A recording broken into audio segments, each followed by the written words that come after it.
कराची के पिथम में कायम कैफे सकाफती लोक स्टूडियो में सियाहत खाते निगरान सूबाई वजीर की हिदायत ते भंडा करे करोड़े रुपयन की कीमती सामान के नुकसान पहुंचाने वाले बाबत सियाहत खाते निगरान सूबाई वजीर ऐं सकाफत खाते के सूबाई वजीर विच में तकरार शुरू थी वियो।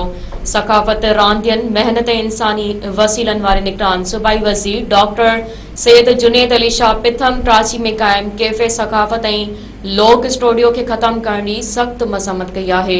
निगरान सूबाई वजीर डॉक्टर सैयद जुनेद अली शाह कैफे सकाफत ऐं लोक स्टूडियो में भरडा से सकाफत खाते के कीमती आसासन जो नुकसान थो है ऐं सकाफती सरगर्मियन के ऑनलाइन प्लेटफॉर्म ते जारी करण वारो कम मुतासिर थो है।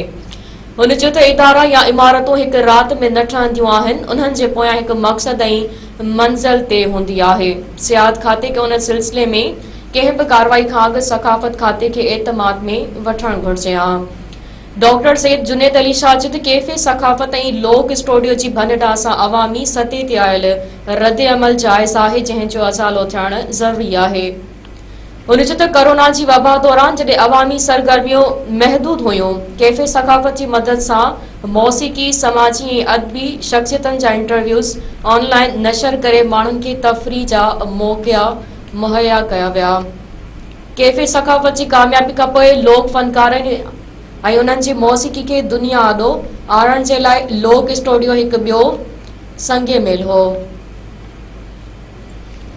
लोक स्टूडियो में हाईटेक ऑडियो प्लेटफॉर्म की मदद से अड़न फनकारन के पंहिंजे मौसीकी रिकॉर्ड करण जो मौक़ो मिलो जेको निजी ऐं महांगा स्टूडियोज़ अफोर्ड न पिया करे सघनि।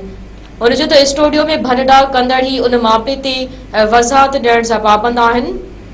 बे तरफ़ सिंध के अवामी सुजान हलकन पारा सकाफत खाते के निगरान सूबाई वजीर के बयान के रद्द कंदे चयो आहे त सकाफत खाते पारा मुजरमानी गफलत ऐं खामोशी सबब सिंध जो कीमती आससो कैफे सकाफत ऐं लोक स्टूडियो भरडा करे तबाह कयो वियो आहे।